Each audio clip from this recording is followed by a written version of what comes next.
1990, we had grown to about 150 million in revenues. We took the company public. And I tell a story, I've never taken any cocaine in my life, but the day Wall Street gave me $22 million, we was on one heck of a high around here. Take me back to a place where I felt at home. Take me back to a day when we weren't alone. Take me back to an age when the world felt small. Way back before we blew it all. Hey folks, welcome back to Trekking and Politics. I am going to make this video fairly short. I'm going to be direct with you. The little intro that I put up was the ex-CEO of Swift, in case you didn't know. He, I guess, is retired now. This was an old video of when he was the CEO, and he was bragging about what Wall Street did for them. Now, not to knock him, I know they're the butt of the jokes of the transportation industry, but you have got to give them credit. Up until they went public, they went from nothing basically to one of the biggest trucking companies in the United States. They are now, I guess, the biggest trucking company in the United States. Anytime that you get to that level, people want to knock you down. I'm sure there are thousands of truck drivers that work for Swift that are completely safe, follow the rules, that are great drivers. They also have the worst drivers, I guess, because anytime you're that big, you get the best and the worst, and you have to deal with all of it. I wasn't putting that video up to knock them down. I did it to make a point.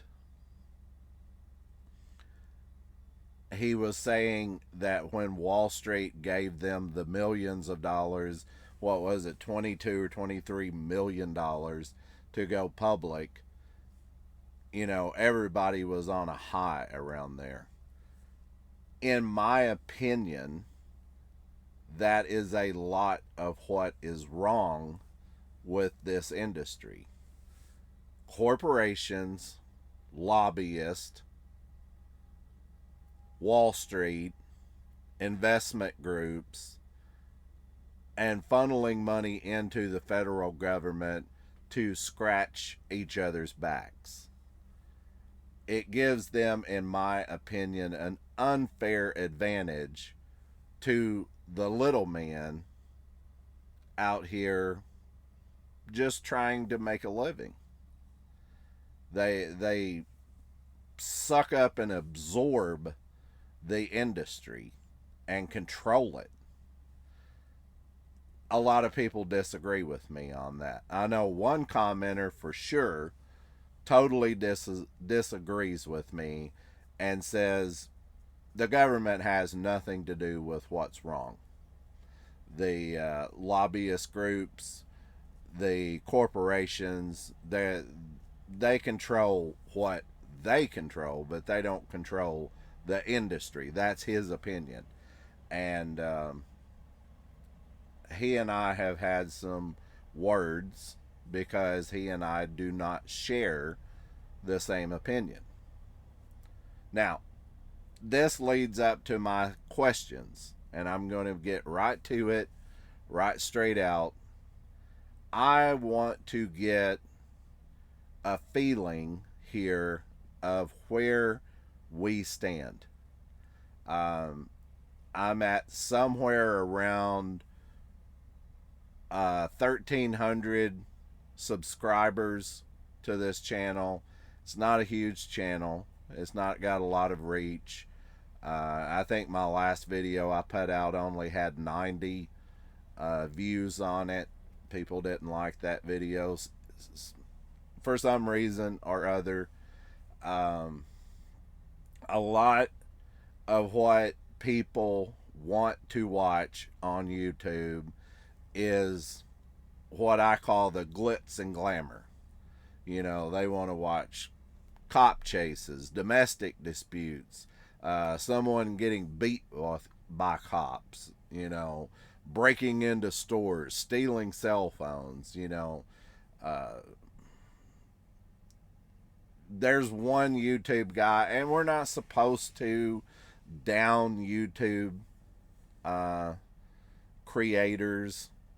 I don't want people downing me. It's very hurtful to do that. But there's one guy on here that's really big about doing YouTube, and he goes with the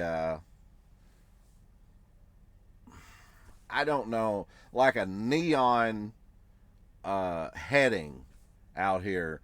The federal motor carrier just passed this law that's going to affect all these truck drivers. I don't like that approach. I just don't. That's his thing. If that's the way he wants to do it, and that's the way he wants to do his channel, hey, more power to him.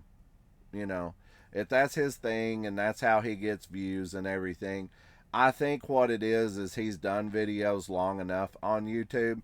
He knows what grabs people's attention.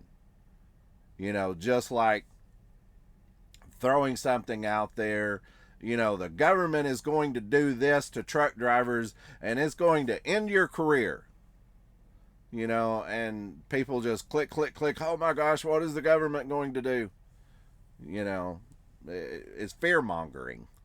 That's what I call it. It's fear mongering. It's leeching off of people's fear. And I don't like that. And it's just me. You know, that's my opinion. I'm in the minority because this guy, when he puts out a video, I mean, you can just see the numbers rolling because so many people's clicking on his videos. Hey, to each their own. To each their own. Here's my thing. I want to be honest. I want to be direct with you. I want to be as truthful as I can. I don't want to, you know, glamorize or prey on your emotions or anything with videos. I just put it out there. If you like it, you like it. If you don't, you don't. And it's like I've said many times, I can't control what subject matter out here you click on. I can't control that. I have no control over that. Here's my questions. I wrote them down. I actually have 4. So here's my thing. Knowing what all we know about trucking, watching this channel, I have kept saying over and over, it's about morals, ethics, and values. I have said many times on this channel, one of the commenters that I spoke to on the phone, we actually spoke on the phone, told me that speaking of God and speaking of religion would destroy my channel. Okay? Everybody has an opinion, folks. Everybody does. I speak about this because it's what I believe. If it destroys my channel, so be it. Okay? So be it. It destroys it. You know? I'm just being honest and truthful and open and transparent with you. What you see here is what I would be if I was talking to you outside of the truck and we were in a truck stop. You come up and said, oh, hey, you're Dave from Trucking and Politics. This is what you would get right here. I'm not fake. I'm not doing anything on here that I wouldn't do in real life. What you see is what you get with me. If that means I destroy the channel, hey, so what? Here's my questions, and I would like so much if you would put down in the comments what you feel. Just be truthful and honest with me. You're not going to hurt my feelings. You're not going to destroy my emotions by being brutally honest. I would rather you tell me the truth than tell me something that you think I want to hear. Just be blatant honest with me. When I started this channel, I wanted to make a change. I did. I didn't want to just constantly get on the phone and gripe and gripe and gripe and gripe endlessly. I said that, I think, on my last video, that I just yelled at my friend one day that was doing this, and I said, why don't you do something about it? And then I heard myself, and I thought, Dave, you're a hypocrite. You're yelling at him about this. Why don't you do something about it? Well, here I am. So here's my questions, and this is what this channel has been leading up to, is this series of questions. And I want your input, and I want your honest input. And I would like for you to answer my questions. One, do you think the government has too much control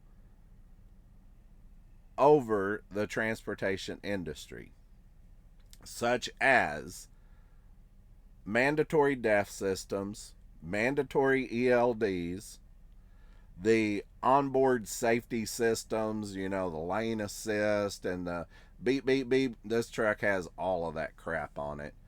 Drives me freaking nuts driving this truck down the road.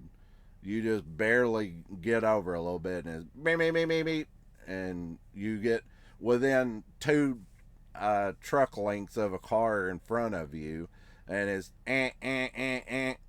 you're too close. That car's doing 1 mile an hour slower than you. I mean, I don't need that stuff. I've been driving a truck for over 20 years. Never had an accident. I have no tickets on my record. This feels like a trainer truck. You know why they do it? You know why they put this stuff on these trucks?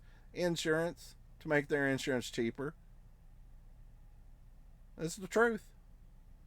It's about control over the industry. My question is, do you think the government has too much control over the transportation industry? Have they overstepped their bounds? We all know by the DOT and the Federal Motor Carrier Safety Administration, trucking is the most ruled and regulated industry in the United States. By far. By far. I mean, they have stacks of books with rules and regulations. If they wanted to, the DOT could tear a truck up at a weigh scale and write it up for all kinds of stuff. They have a rule and a regulation for everything. And they could tear a truck up, put it out of service, and shut it down like a snap of a finger if they wanted to. They have the almighty power of the industry. I want to know from you, your opinion. Do you agree with that? In-cab cameras. I have a camera in this truck. Fortunately for me, it's a out-facing camera, not an in-cab camera. It faces outward, and it has to do with the e-log crap, and the safety system on the truck. It doesn't, as far as I know, it doesn't face inward. They haven't told me about it. Hopefully they're not lying to me. Hopefully there's not a camera in here. Connected information systems like the pre-pass. I don't know if you've seen how weigh scales work. They measure your ground pressure. They know if you're overweight before you even get in the scale. They measure your air pressure. They take pictures of your hubs to see if your brakes are locking up. If one wheel is hotter than the other wheel, they know you have a hub or a brake drum, or a disc brake dragging, causing too much friction and heating up. I mean, they know this information like a snap of a finger nowadays. They could make a complete automated weigh scale, and write you a ticket and shut you down right there without even a person in there. They are so high tech in these weigh scales. I personally believe that's an infringement on privacy. Even though we're commercial trucks, I mean, they could probably tell, if you have had a cell phone in your hand 15 miles up the road before you even get to the weigh scale. They know everything about you. I think it's an invasion. That's my opinion. I want to hear your opinion. The other is the other question is, do you feel like corporations, lobbyists, have gained too much control and leverage over the transportation industry? I feel like this is a big thing myself, especially because so many trucking companies are on Wall Street. It's big money. You heard it from Mr. Swift himself there. It's big money. You go public with a trucking company, it's major big money. And then you're in the clique. That's what we used to call it back in the 80s. I'm sorry, I'm old. If you don't understand what the clique is, back in the 80s when the yuppies were around, preppies, I think is what we called them, the preppies. If you didn't have the shirt with the alligator on it, or the Tommy Hilfiger, and the slacks and the nice shoes and, the hair with the gel in it or whatever, if you wasn't one of those, you weren't in the clique. That's what we called it. But anyway, sorry, that word just popped out of my mouth. I didn't really mean to say that, but that's what I connect these companies to. If you're in the clique, then you're in it. And then you've got the lobbyist on your side, and you've got the government on your side, and you can make the rules and the regulations and all this, and you can make it to where, uh, CSA is one of the things that the big companies, big corporations wanted. Because I'll do a video on it. CSA, you could have a big major company out here just get shut down over and over and over and over, have multiple fatalities in that record, and have multiple fatalities within that company, and have almost a perfect safety score through CSA, because it goes by the number of trucks that you've got in your trucking company. I personally know a guy, one fatality accident, one. They came in and shut his trucking company down, sold all of his equipment out to auction, come in with wreckers, pulled it all out, sent it to auction, shut everything down, wiped his insurance out. I mean, they took this guy to the cleaners. Now, granted, I mean, it was a big accident and it was a fatality accident, but they wiped the dude out.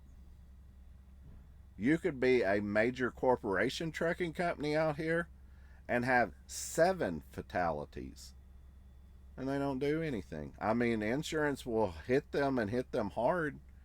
They'll get fined, but they keep right on going.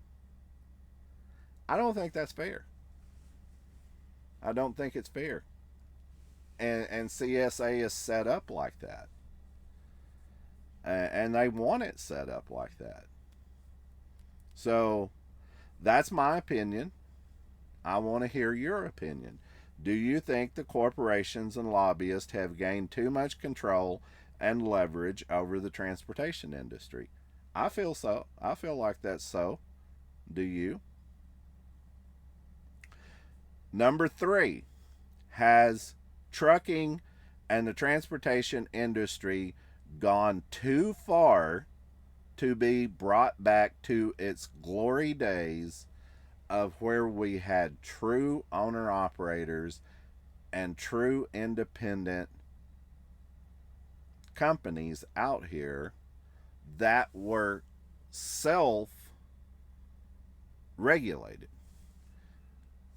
Where I come at with this question is when I started with MS Carriers back in 2000, when I started to work for them, they didn't take any BS. That company was ran like a tight, well kept ship. If you got called in the office, which I did a couple of times, I'll be honest, I just started out. I was fresh, I was green. I got called into the office a couple of times. You were nervous. When you walked in to safety, they were real direct. Have a seat, we need to have a talk. And you were nervous because you didn't know what was going to happen next, and they meant for it to be that way. Because they acted like they were the law, because they were. They were the law. They owned MS Carriers, and if you did something wrong, you were nervous about it. I think it should go back to that. I honestly do. I think it should go back to pre-CSA score days.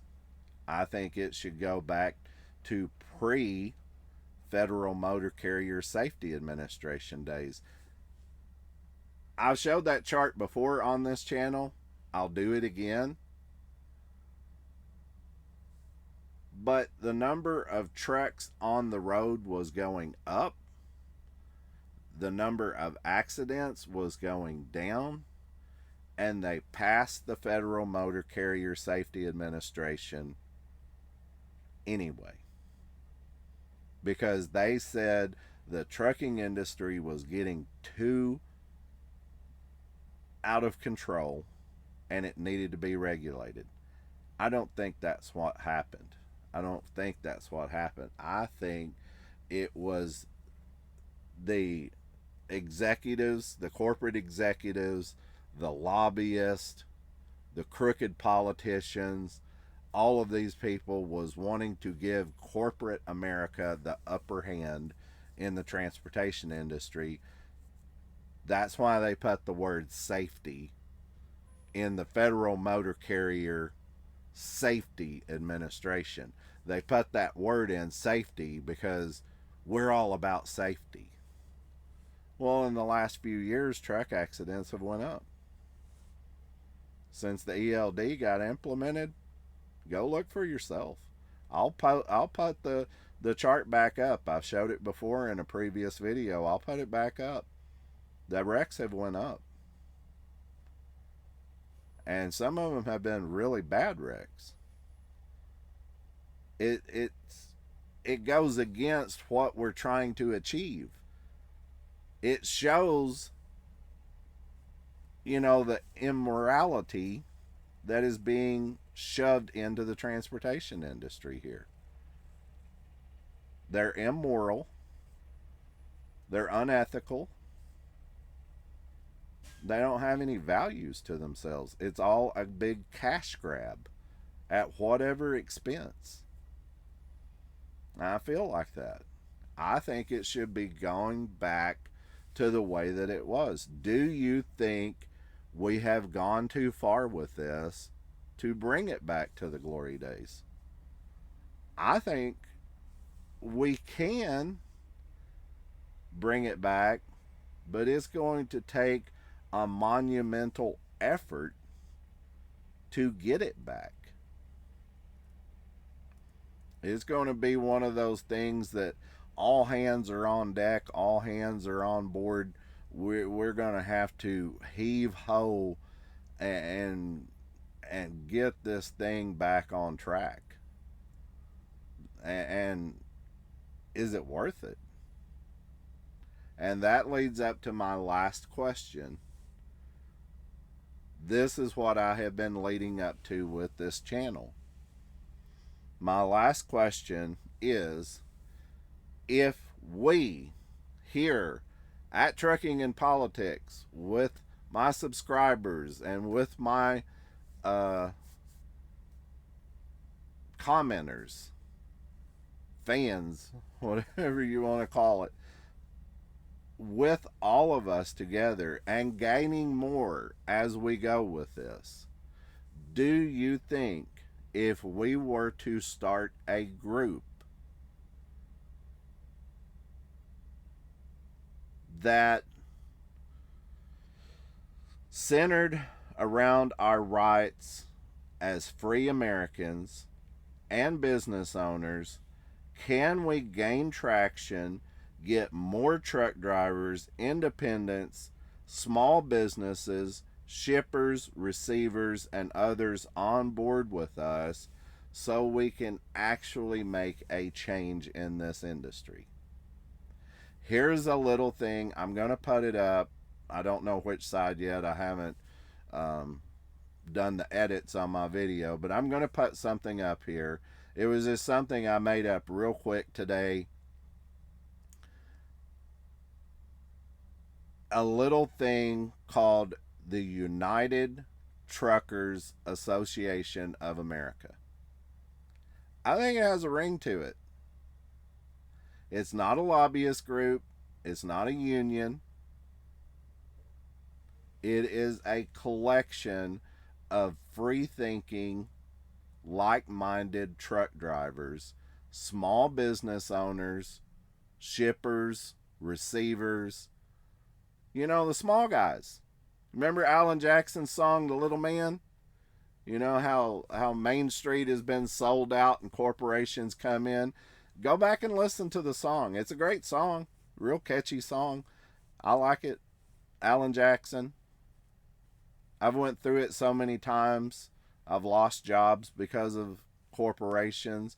I feel like they are just sinking their teeth in harder and harder and sucking the life out of this country. That's the way I feel about it.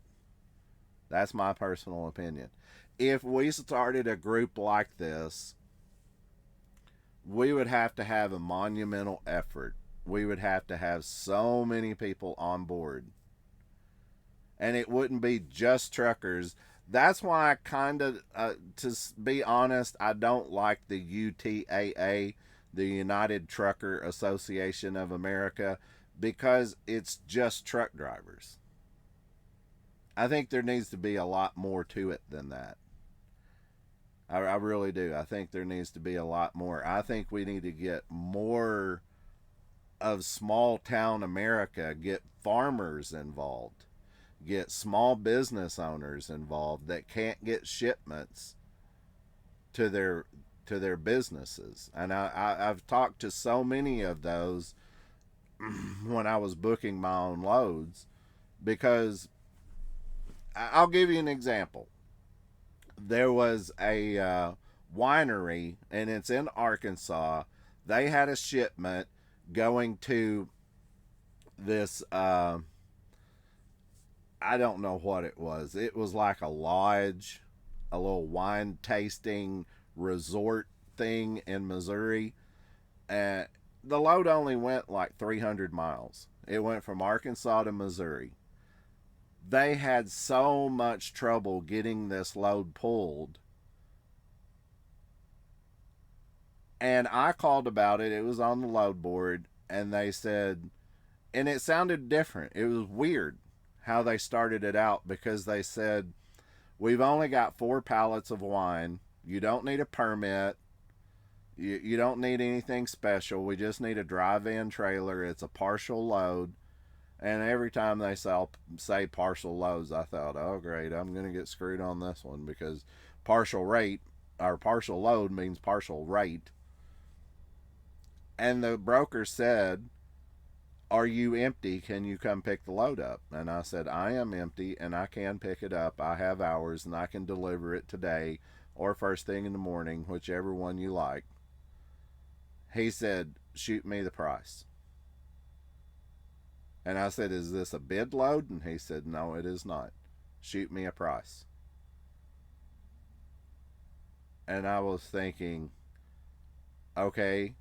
And I even asked him, I said, do you want the I'll do it for this price, or do you want the extraordinary price? And he said, give me both of them. He said, I really don't care. We need to get this load pulled. And I said, how about $2,500? It was like a 300-mile partial run. And he said, I can ask. He wasn't even arguing with me. He said, I can ask. He called me back and he said, I can't do $2,500. The lady doesn't want to pay that much, but she will pay, I think, $1,800.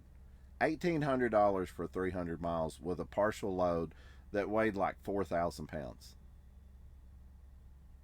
And I said, man, are you being serious? And he said, yeah, you can come pick it up right now if you want. And I was so freaked out, I said, well, what's the catch? And he said, there is no catch. Do you want the load? And I said, yeah, I want the load. When I got up to the Missouri to deliver it to this lady, LTL companies had quoted her $7,000. $7,000 to take that load 300 miles and deliver to her. 7,000. And the lady said, that is more than what the load cost. I can't pay that. And she was so thankful. She met me in town, in this little Missouri town. She met me at like 8 o'clock at night and had me follow her down a gravel road to this wine tasting thing, whatever it was called, and said, you can park here in my parking lot. This is the parking lot for my building. You can park here and no one will bother you. We have a security gate up. We have cameras out here, motion sensing cameras with lights on it and everything. You'll be totally safe here. First thing in the morning, we'll get you unloaded and we'll be gone. Or you can be gone. You can be on your way. $1,800, folks. These small companies out here, these small businesses, are getting robbed just like the truck drivers are. They are. They need to come on board with us too. Is this a good idea? I'm just asking. I would really like to know your opinion. Can we start UTAA? Can we start something else? Can we do something like this? Can we get enough people on board to make a change?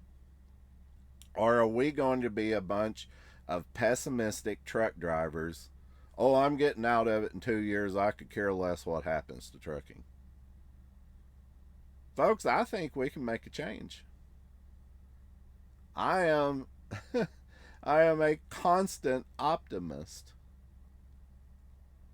I look at the good in every bad situation.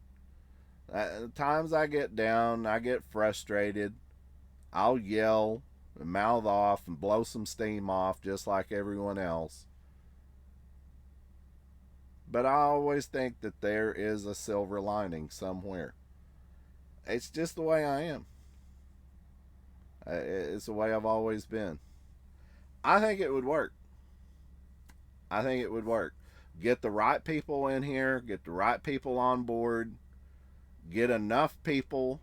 As like I've said on this channel a million times, you can move a mountain with a hand scoop if you've got enough people with hand scoops. I honestly believe that. we can change it. We can change it. I honestly feel that way. I want to know your opinion. Put your comments down below. Thanks for watching.